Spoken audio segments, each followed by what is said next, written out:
বিসমিল্লাহির রহমানির রহিম। Hello my dear student, আসসালামু আলাইকুম। তোমাদের সকলকে অনেক অনেক প্রীতি ও শুভেচ্ছা জানিয়ে শুরু করছি আজকের আলোচনা। আমার আজকের আলোচনায় থাকছে এসএসসি রসায়ন অধ্যায় 11 খনিজ সম্পদ জীবাশ্ম, লেকচার 12। এই অংশে আজকে আমি দুটি গুরুত্বপূর্ণ প্রশ্ন আলোচনা করব। এই দুটি প্রশ্নের প্রথমটি হচ্ছে, যা আমি লিখে রেখেছি, যে ঘনীভবন পলিমারকরণ বিক্রিয়া কি ব্যাখ্যা করো। একটি হচ্ছে ঘনীভবন পলিমারকরণ বিক্রিয়া কি ব্যাখ্যা করো, এবং অপরটি হচ্ছে মিথেন ও ইথানোয়িক অ্যাসিডের পারস্পরিক রূপান্তর। তো ইতিমধ্যে আমি বেশ কয়েকটি রূপান্তরকরণ বিক্রিয়া দেখিয়েছি। আজকে এটি একটু স্পেশাল মনে করছি আমি, তাই এটাও দেখাবো। তো চলো এই দুটি কোশ্চেন আমরা ভালোভাবে জানতে চেষ্টা করি। তো প্রথমে আমি যেটি দেখাবো সেটা হচ্ছে 1 নাম্বার, ঘনীভবন পলিমারকরণ বিক্রিয়া কি ব্যাখ্যা করো। জানো, কিছু কিছু জৈব যৌগ আছে যাদের মধ্যে একাধিক কার্যকরীমূলক রয়েছে, অর্থাৎ 2 বা ততোধিক কার্যকরীমূলক থাকতে পারে, 2টা কার্যকরীমূলক থাকতে পারে, 3টা কার্যকরীমূলক থাকতে পারে, অর্থাৎ 1-এর অধিক কার্যকরীমূলক যাদের রয়েছে, তারা করে কি পরস্পর বিক্রিয়া করে ক্ষুদ্র অণুর অপসারণ করে পলিমার যৌগ তৈরি করতে পারে। সেই পলিমার যৌগটাকে বলা হবে ঘনীভবন পলিমার, আর বিক্রিয়াটাকে বলা হবে ঘনীভবন পলিমারকরণ বিক্রিয়া।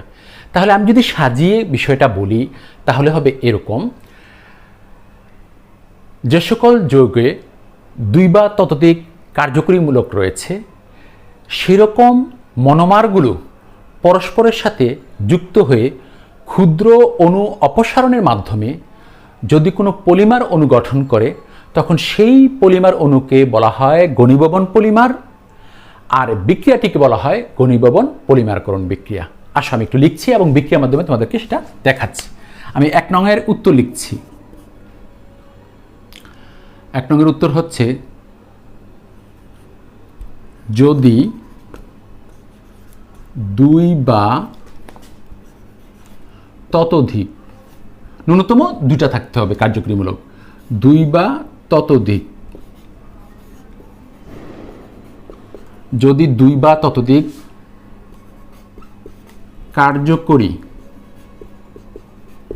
কার্যকরী মূলক বিশিষ্ট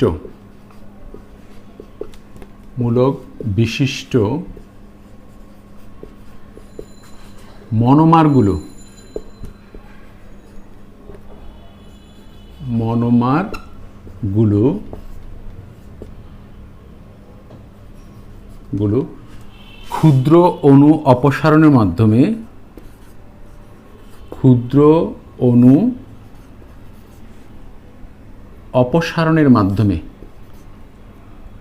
ক্ষুদ্র অণু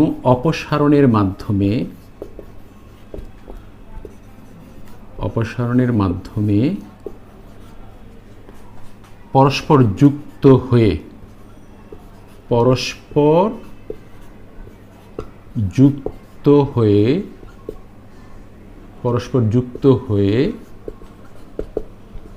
পলিমার অণু গঠন করে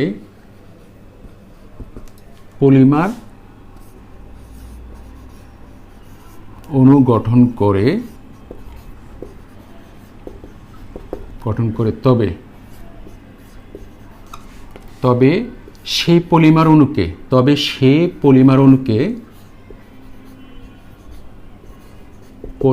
অণুকে ঘনীভবন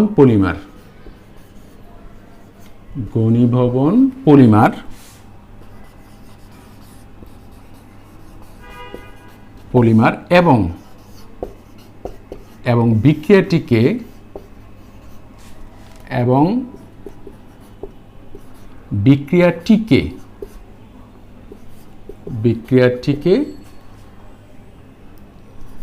ঘনীভবন পলিমারকরণ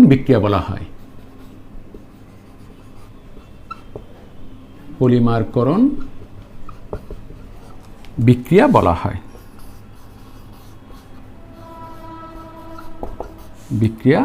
হয়। দেখো আমি কি লিখেছি, যদি 2 বা ততোধিক কার্যকরীমূলক বিশিষ্ট মনোমারগুলো ক্ষুদ্র অণু অপসারণের মাধ্যমে পরস্পর যুক্ত হয়ে পলিমার অণু গঠন করে তবে সেই পলিমার অণুকে ঘনীভবন পলিমার এবং বিক্রিয়াটিকে ঘনীভবন পলিমারকরণ বিক্রিয়া বলা হয়। যেমন যেমন টাইটেনিয়াম অক্সাইড, দেখো TiO2 টাইটেনিয়াম অক্সাইড এর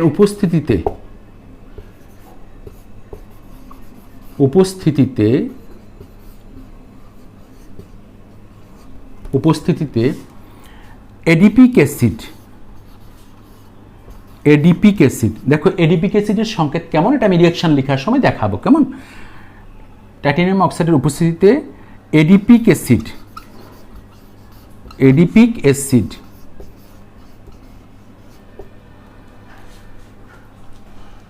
যেমন টাইটেনিয়াম অক্সাইডের উপস্থিতিতে এডিপিক অ্যাসিড এবং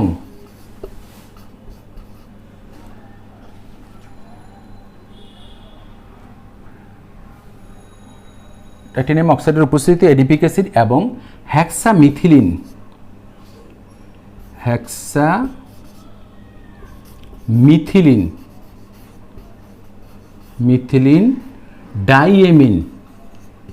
ডাইএমিন, দেখো হেক্সামিথিলিন ডাইএমিন, আমি এটারও সংকেত লিখব রিঅ্যাকশন লেখার সময়। এডিপিক অ্যাসিড এবং হেক্সামিথিলিন ডাইএমিন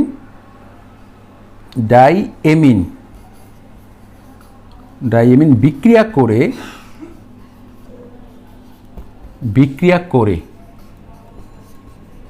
করে নাইলন 66 উৎপন্ন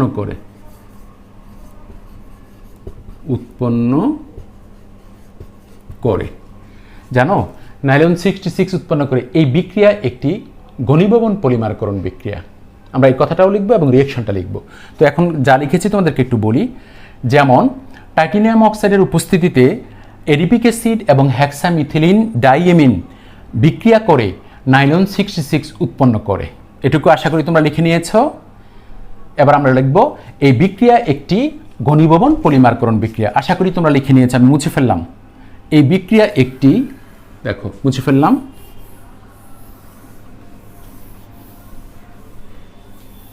দেখো এই বিক্রিয়া একটি, এখন লিখব এই বিক্রিয়া একটি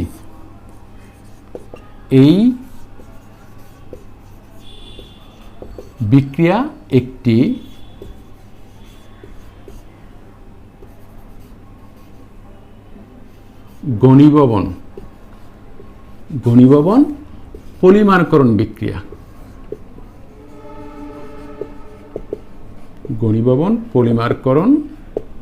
বিক্রিয়া। দেখো এই বিক্রিয়া একটি ঘনীভবন পলিমারকরণ বিক্রিয়া। এখন আমি বিক্রিয়াটি দেখাবো। দেখো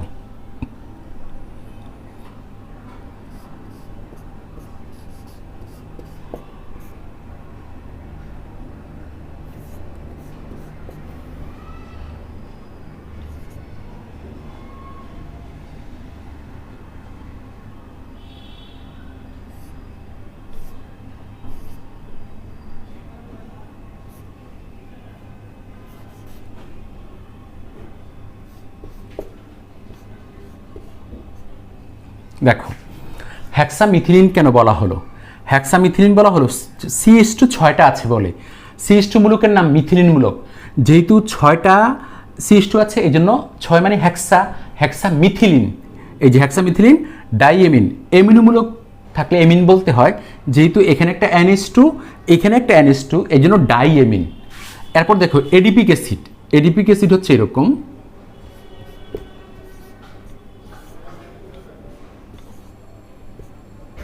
এখানে হবে CH2 4টা, এরপরে হবে এরকম OH, আর তীর চিহ্নের উপরে হবে titanium oxide TiO2 titanium oxide. লক্ষ্য করো এটা এডিপিক অ্যাসিড। এডিপিক অ্যাসিডের মধ্যে 6টা কার্বন থাকবে। দেখো এখানে হচ্ছে 4টা কার্বন, 4 যেহেতু 4টা মিথিলিন মূলক, 4টা কার্বন, এখানে একটা 5টা, এখানে একটা 5টা, 6টা, তাহলে 4 5 6। তো এটা COOH মূলক, এটাকে আমি গাঠনিক সংকেত আকারে লিখেছি। এটা COOH মূলক গাঠনিক সংকেত আকারে লিখেছি। তাহলে দেখো এই যৌগটার মধ্যে 2টা কার্যকরী মূলক, দেখো এই যৌগটার মধ্যে দুইটা কার্যকরীমূলক, কথাই ছিল 2 বা ততোধিক, ন্যূনতম 2টা কার্যকরীমূলক থাকতে হবে। এটাতে আছে পরস্পর যুক্ত হয়ে ক্ষুদ্র অণু অপসারণের মাধ্যমে, মানে ছোট ছোট অণু ত্যাগ করবে। কিভাবে ত্যাগ করবে দেখো, আমি দেখাচ্ছি। এইখানকার যে OH আর এখানকার H মিলে পানি হবে। পানি হলে ঠিক এই জায়গাটায় একটা বন্ধন হবে, এই H আর OH মিলে পানি হবে, এখানে একটা বন্ধন হবে। বন্ধনটা কিভাবে হবে আমি দেখাচ্ছি। তো আমি নিচে লিখছি, লক্ষ্য করো। তখন এই যে Hটা এই দিক দিয়ে আরেকটা অণু থাকবে যেটা সেটার সাথে বিক্রিয়া হবে। তো এই জন্য আমরা এখানে লিখব NH, এরপরে এরকম একটা ব্র্যাকেট দিয়ে এরকম এরকম দেব। এটা অবশ্য ফার্স্ট ব্র্যাকেট দিলেই চলবে। দেখো এই যে এইরকম একটা ব্র্যাকেট দেব, দিয়ে লক্ষ্য করো CH2 এই জায়গায় হবে 6। এরপরে দেখো এই জায়গায় হবে NH, H আর OH মিলে পানি হয়ে যাবে বন্ড। এরপরে এটা হবে C ডাবল বন্ড, এখানে অক্সিজেন বন্ড CH2 ব্র্যাকেট দিয়ে এখানে হবে 4 বন্ড C, এই যে ব্র্যাকেট দিয়ে এখানে হবে N প্লাস পানি। দেখো এখানে N সংখ্যক অণু হবে, এইখানেও N সংখ্যক অণু হবে। লক্ষ্য করো, চিন্তা করে দেখো, এই যে H আর এই OH মিলে কি হবে, পানি হবে। এই যে H2O হলো, তাহলে NH এর সাথে দেখো, NH এর সাথে বন্ড, এই CO এই যে লিঙ্ক হলো। ঠিক এমনিভাবে এই জায়গার OH আরেকটা হেক্সামিথিলিন ডাইএমিনের সাথে H, ওই H এই OH মিলে পানি অণু অপসারিত হবে। তখন এরকম লিঙ্ক হয়ে এদিকে অসংখ্য অণু যাবে, আবার এদিকে অসংখ্য অণু আসবে। আর সেটা বোঝানোর জন্য এখানে N দিয়েছি। এখন এই জায়গায় পানির অণু তৈরি হবে N-1 সংখ্যক, মানে N-1 সংখ্যক। এই যে এত অণু পানি যোগ। তো পানির অণুটা কিন্তু ছোট, পানির অণুটা হচ্ছে ছোট। তাহলে ক্ষুদ্র অণু অপসারণ করলো, এই যে ক্ষুদ্র অণু অপসারণ করলো, তারপরে নিজেরা ওরা পরস্পর যুক্ত হলো, এবং এই যুক্ত হয়ে যে যৌগটা তৈরি হয়েছে এটা হচ্ছে নাইলন 66। এখন প্রশ্ন হচ্ছে, এটা নাইলন বুঝলাম, নাইলন যে রশ্মি আমরা ব্যবহার করি সেটা নাইলন, কিন্তু এটা 66 কেন? তার কারণ হচ্ছে এই অণুটা থেকে আসে 6টা কার্বন, আবার এই অণুটা থেকে আসে 6টা কার্বন। তো এই অণু থেকে আসে 6টা কার্বন, ওই অণু থেকে আসে 6টা কার্বন, 6 এই জন্য 66। এই জন্য এটার নাম দেওয়া হয়েছে নাইলন 66। এবং ক্ষুদ্র অণুটা হচ্ছে পানি। ক্ষুদ্র অণু পানি অপসারণের মাধ্যমে সেই পলিমার অণুটা তৈরি করেছে। তাহলে আমাদের বিক্রিয়াটা কমপ্লিট। হয়তো একটু লম্বা ধরনের বিক্রিয়া, তোমাদের হয়তো একটু মনে রাখতে কষ্ট হবে, কিন্তু যদি তোমরা কষ্ট করো তাহলে সেটা সুফল ভোগ করবে, ভালো রেজাল্ট তোমরা করতে পারবে।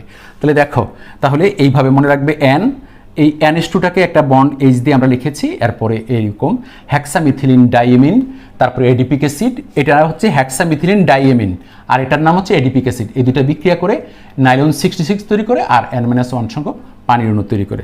তাহলে এটার নিচে আমি লিখে দেই, এটার নাম হচ্ছে হেক্সামিথিলিন ডাইএমিন। এটা হেক্সামিথিলিন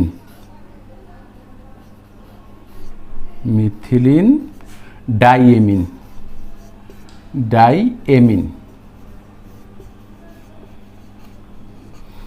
আর এটার নাম হচ্ছে এডিপিক অ্যাসিড। এই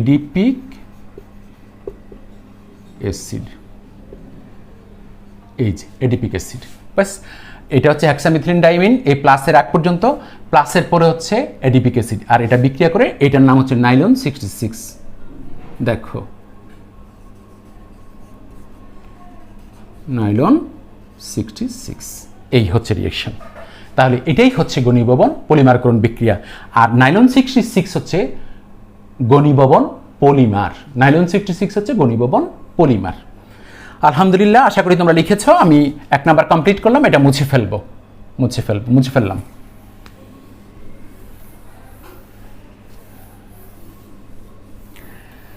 এবার আমি 2 নাম্বার প্রশ্নের উত্তরটি এখন লিখব। লক্ষ্য করো, বলছে যে মিথেন ও ইথানোয়িক অ্যাসিডের পারস্পরিক রূপান্তর দেখাও, অর্থাৎ CH4 এটা থেকে আমি ইথানোয়িক অ্যাসিড করব। দেখো, মিথেন ও ইথানোয়িক অ্যাসিডের পারস্পরিক রূপান্তর তাহলে মিথেন থেকে আমরা ইথেন করব, এরপর ইথেন থেকে আবার মিথেন করব। এটাই হচ্ছে পারস্পরিক রূপান্তর। আসো কিভাবে করব সে বিষয়টি আমি এখন তোমাদেরকে দেখাবো।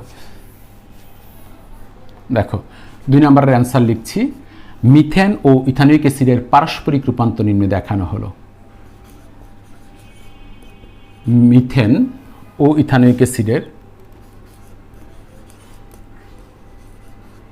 মিথেন ও ইথানোয়িক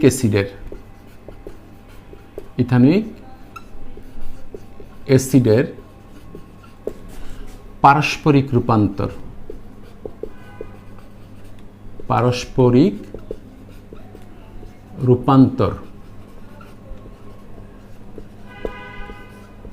নিম্নে দেখানো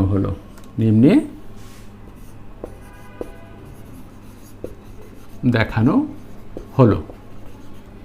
আচ্ছা, তাহলে আমাদের প্রথম কাজটা কি জানো? মিথেন থেকে ইথানোয়িক অ্যাসিড তৈরি করতে হবে। তাহলে দেখানো হলো, প্রথমে আমরা হেডলাইন দেব মিথেন থেকে ইথানোয়িক অ্যাসিড। মিথেন থেকে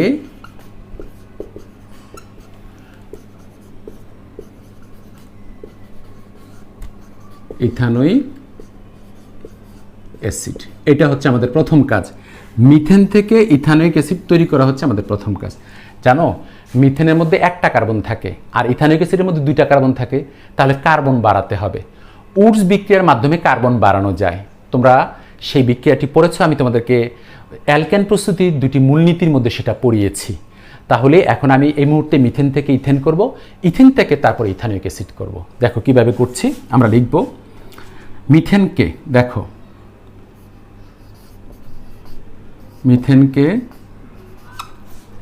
মিথেনকে সূর্যালোকের উপস্থিতিতে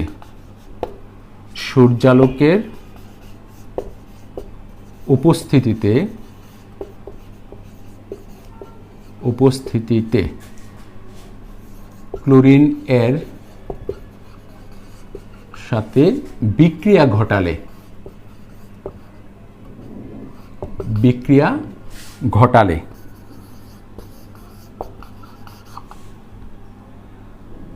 মিথাইল ক্লোরাইড পাওয়া যায়।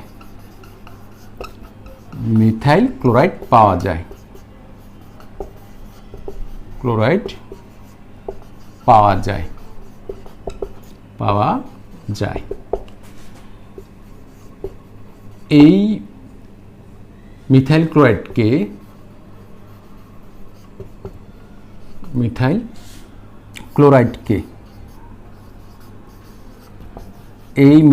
ক্লোরাইডকে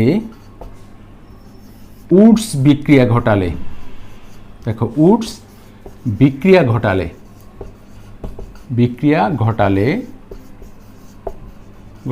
ইথেন উৎপন্ন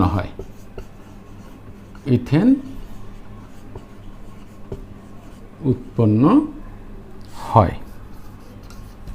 দেখো আমি কি লিখেছি, মিথেন থেকে ইথানোয়িক অ্যাসিড, মিথেনকে সূর্যালোকের উপস্থিতিতে ক্লোরিনের সাথে বিক্রিয়া ঘটালে মিথাইল ক্লোরাইড পাওয়া যায়। এই মিথাইল ক্লোরাইডকে উডস বিক্রিয়া ঘটালে ইথেন উৎপন্ন হয়। এবার একটু মুছে ফেলবো, আমি এবার উপরটা মুছে ফেললাম। আশা করি তোমরা লিখে নিয়েছো। এবার লিখব ইথেন উৎপন্ন হয়। প্রাপ্ত ইথেনকে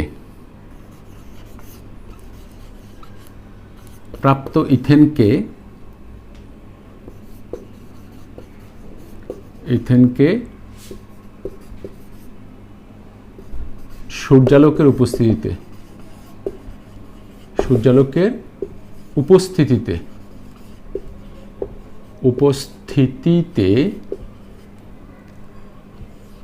ক্লোরিনের সাথে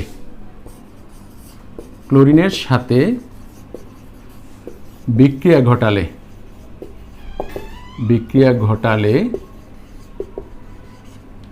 ইথাইল ক্লোরাইড উৎপন্ন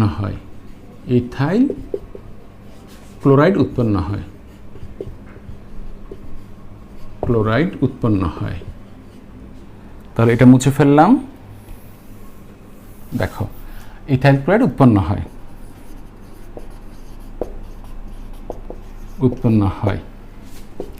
এই ইথাইল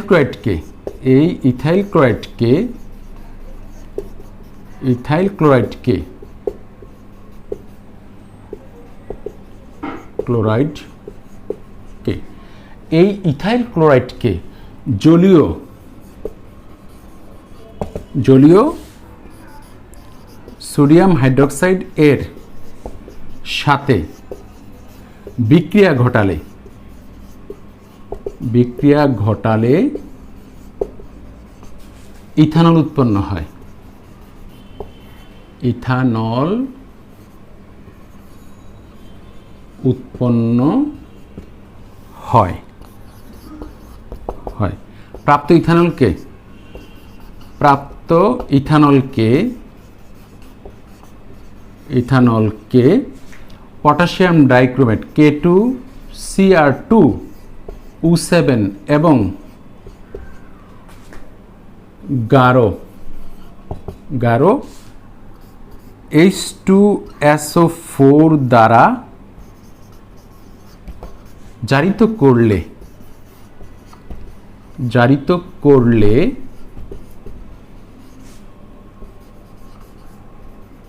প্রথমে ইথানেল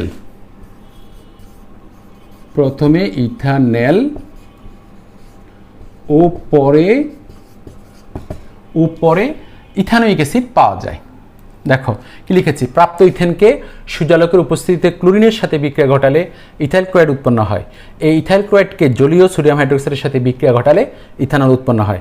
প্রাপ্ত ইথানলকে পটাশিয়াম ডাইক্রোমেট ও গাঢ় সালফিউরিক অ্যাসিড দ্বারা জারিত করলে প্রথমে ইথানেল ও পরে ইথানোয়িক অ্যাসিড পাওয়া যায়। উপরটা মুছে ফেলবো, ও পরে ইথানোয়িক অ্যাসিড পাওয়া যায়। দেখো, ও পরে ইথানোয়িক অ্যাসিড পাওয়া যায়। ইথানোয়িক অ্যাসিড পাওয়া যায়। এই হচ্ছে স্টেটমেন্ট, মানে আমি যা বিক্রিয়া লিখবো সেই বিক্রিয়াগুলোর কথাগুলো শেষ করলাম। এবার দেখো বিক্রিয়া লিখছি, লক্ষ্য করো। মিথেন CH4, তোমাদের সব কটা বিক্রিয়া জানা, প্লাস ক্লোরিন,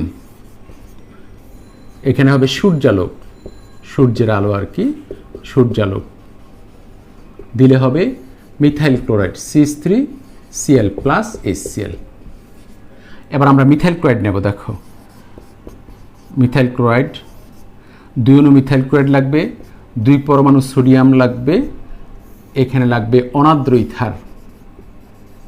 তোমরা জানো অনার্দ্র ইথার এর উপস্থিতিতে এটা করাতে হয়।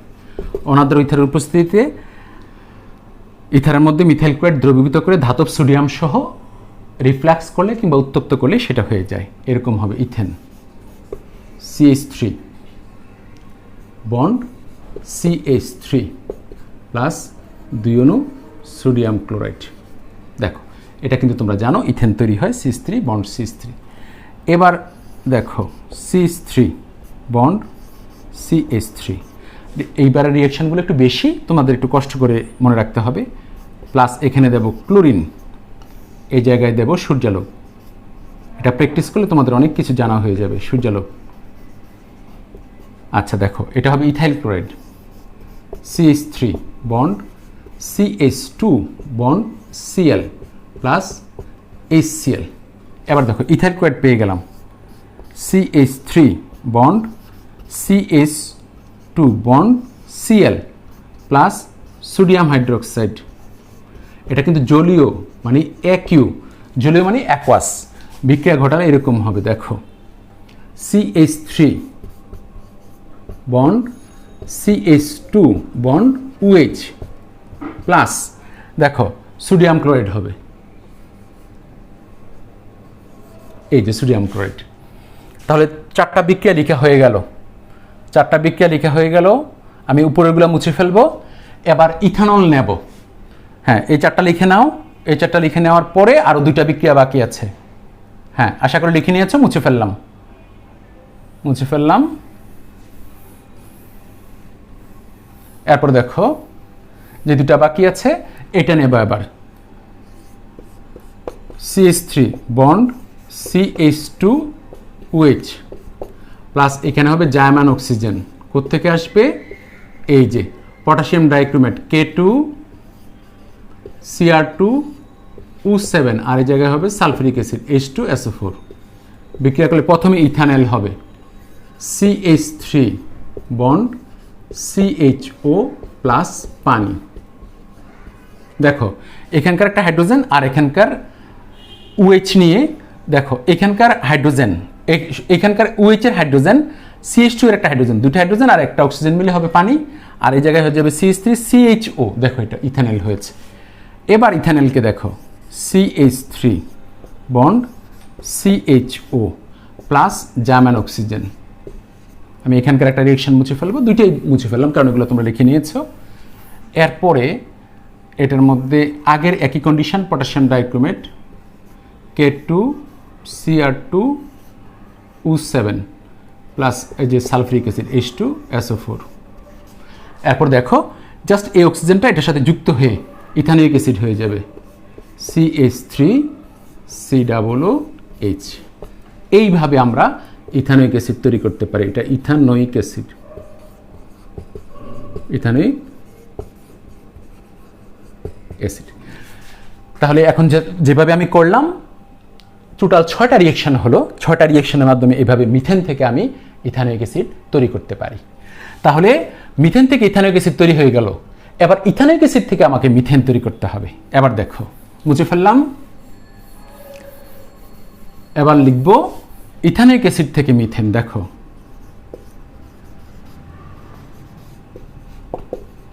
ইথানোয়িক অ্যাসিড থেকে মিথেন, অ্যাসিড থেকে মিথেন, এটা সহজ, এটা কম রিয়েকশন। এই যে ইথানোয়িক অ্যাসিড থেকে মিথেন। দেখো প্রথমে কি বলবো, ইথানোয়িক অ্যাসিডকে ইথানোয়িক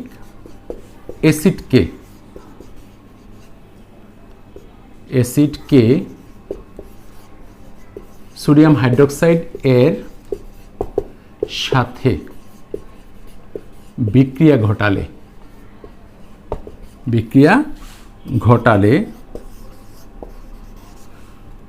সোডিয়াম ইথানয়েট পাওয়া যায়,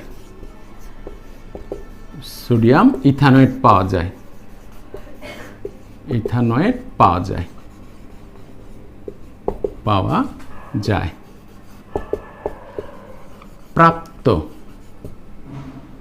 প্রাপ্ত সোডিয়াম ইথানয়েটকে দেখো, প্রাপ্ত সোডিয়াম ইথানয়েটকে, সোডিয়াম ইথানয়েটকে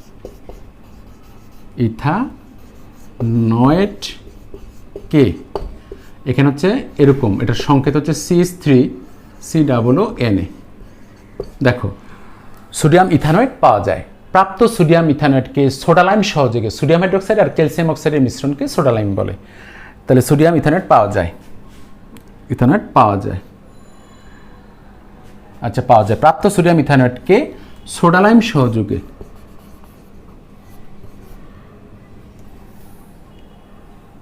দেখো সোডা লাইম সহযোগে, সোডা লাইম। দেখো সোডা লাইম মানে হচ্ছে sodium hydroxide plus calcium oxide, এইটার মিশ্রণটাকে সোডা লাইম বলে। আমি লিখে দিয়েছি সোডা লাইম সহযোগে উত্তপ্ত করলে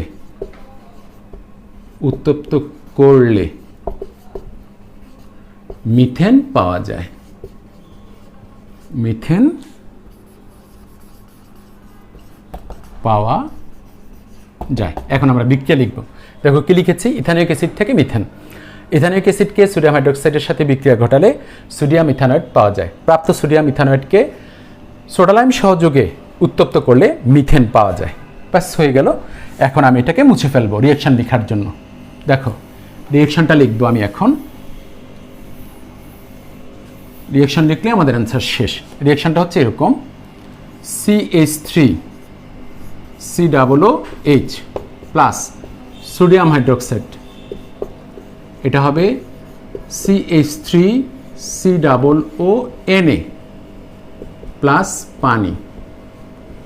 লক্ষ্য করো, তোমরা জানো এটা অম্ল আর এটা হচ্ছে ক্ষার, তাহলে লবণ ও পানি হবে। এই H আর এই OH মিলে হবে পানি, আর এই হাইড্রোজেনের জায়গাটায় সোডিয়াম বসবে। এটাই সোডিয়াম ইথানয়েট, আমি আগে লিখে দিয়েছি। এবার এটাকে সোডা লাইম সহযোগে উত্তপ্ত করবো। দেখো CH3COONA প্লাস এই জায়গায় লিখবো সোডিয়াম হাইড্রোক্সাইড, আর তীর চিহ্নের উপরে লিখবো ক্যালসিয়াম অক্সাইড, এরকম ক্যালসিয়াম অক্সাইড। জানো এসোডিয়াম অর্থাৎ এটা এরকম হয়ে যাবে, লক্ষ্য করো CH4, লক্ষ্য করো এই CH3 এই হাইড্রোজেনটা এটার সাথে যুক্ত হবে, যুক্ত হয়ে CH4 হয়ে যাবে, মিথেন হয়ে গেল। আর প্লাস সোডিয়াম কার্বনেট, দেখো Na2CO3 উৎপন্ন হয়ে যাবে। কিভাবে? দুইটা সোডিয়াম আর কার্বন, একটা, তিনটা অক্সিজেন, 1 2 3, দেখো CO3, এটাই হচ্ছে সোডিয়াম কার্বনেট, আর হয়ে গেল মিথেন। তাহলে ইথানোয়িক অ্যাসিড থেকে আমি কি পেয়ে গেলাম? মিথেন পেয়ে গেলাম, যে বিক্রিয়া তোমরা জানো। আর এইভাবেই ইথানোয়িক অ্যাসিড থেকে মিথেন, এর আগে যেটা দেখলাম সেটা হচ্ছে মিথেন থেকে ইথানোয়িক অ্যাসিড পাওয়া যায়। আলহামদুলিল্লাহ দীর্ঘক্ষণ ধরে তোমরা আমার সাথে ছিলে এবং বুঝতে চেষ্টা করেছো। ইনশাল্লাহ আগামী দিনগুলোতে এভাবেই বুঝতে চেষ্টা করবে। আগামী দিনগুলোতে আরও গুরুত্বপূর্ণ প্রশ্ন উত্তর নিয়ে আমি তোমাদের সামনে উপস্থিত হব। সে পর্যন্ত ভালো থেকো, সুস্থ থেকো। আল্লাহ হাফিজ, ফি আমানিল্লাহ। ধন্যবাদ সকলকে।